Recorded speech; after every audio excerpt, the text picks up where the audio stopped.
Hi, and welcome to the sixth session or the sixth day of That They May Be One. And we're going to reflect on this past Sunday's gospel with the question, who is the greatest? And how we're going to apply this question in terms of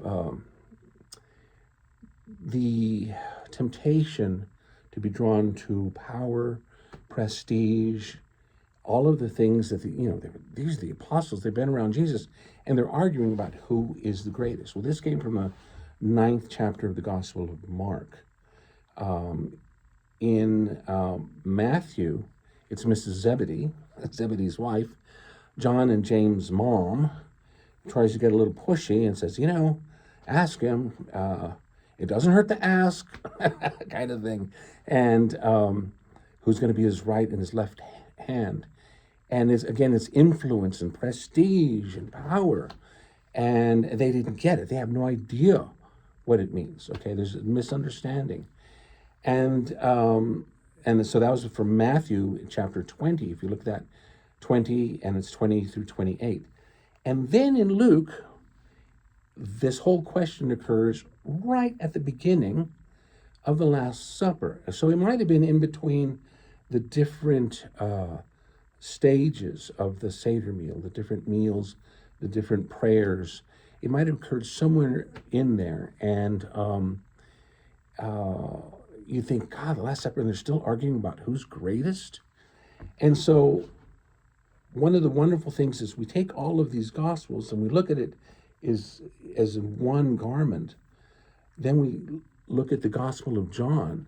I think the composer and singer Michael Card did a wonderful thing. He takes both stories and mixes them, or puts them, attaches them. And in the song, The Basin of the Tell, he's talking about their arguing, and then it's almost like Jesus says, these guys don't get it at all. Who's greatest? Who's greatest? Well, let me show them. And then he bends down and washes their feet because they just don't get it. He needs to show them. And that's in the 13th chapter of John, the whole 13th chapter. And the 13th chapter, what's important, what's most relevant to us in all of this is the example in what we're examining and reflecting on now, is Jesus talks about how will the world know you? They'll know you by the way you love each other. By the way you love each other. And what if our exchanges online and our political lobbying for this candidate or that candidate have not been loving, and that in fact have been condemning and hateful and vile or untrue? What if I am sharing posts with lies, with misinformation? Well, you know who's watching that? If they can see, if the world can see that how we love each other is how we are Christians, they can also see how we don't love each other. And the people who are thinking about leaving the church, the people who have left the church, the people who are non-believers, and they'll do anything to attack the church. We are giving them the ammunition to attack the church even more by not loving each other, by taking on worldly ideologies of power, control, pride, hatred, division, all of these things which are against the Holy Spirit. But I've got good reasons. We're on the right. We're in the right. Well, you know what? It took me years and years to learn, and I have to relearn it every few years, that being right and $5 can get you a cup of coffee. Being right is not as important as being loving and compassionate and forgiving. Being right is something that we lord over other people. And we need to be careful about that, because that makes us the older brother in the story of the prodigal son. And we don't appreciate the compassion, loving forgiveness of the Father. And so that's really what I want us to focus on. Jesus is saying in the washing of the feet, this is how to do it. You take the lowest place. You become the servant. It has nothing to do with power. And if you think of the goals of any political party, not just Democrats and Republicans, but political parties, ever since we've come up with the whole idea of what a democracy is, and the self-serving characteristic that can exist. It isn't necessarily inherent, okay, but it's where there is power, there will be those people who seek power. Like capitalism in itself is not intrinsically evil or anything, but where there is avarice, where there is a desiring what other people have, or a sense of consuming and owning, greed can walk hand in hand with capitalism. It doesn't have to, but oftentimes it does. And so when we reflect upon this, what's important is that we refer to John 18:33-38.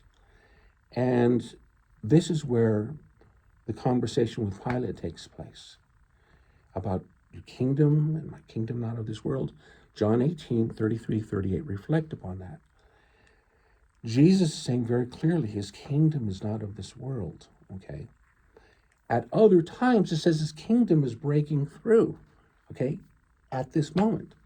But when it refers to that, it's usually in sense of a freeing of the captives, of the sinners, of the orphans, of the widows, of those who are imprisoned, healing, having the poor, having the good news preached to them. It's a whole other sense of the kingdom, and the power of the kingdom and the power of God has nothing to do with political power. And perhaps we've put our eggs in the wrong basket when if I'm very conservative and I think, well, it's through these means that God's will be done. Or if I'm extremely liberal and I say, well, the government's got to do everything and it has to support all of these well-intentioned things. But, forcing the situation like that isn't the way that Jesus ever did things. Okay. So it doesn't mean we become politically apathetic. I'm not advocating that. But we don't make politics and self-governance a whole other religion. Because then we're blending, kind of like going to the balls, BAAL, and kind of compromising our faith. We're blending our faith in such a way that it's unrecognizable. So that we have a clear understanding of how the Lord is calling us.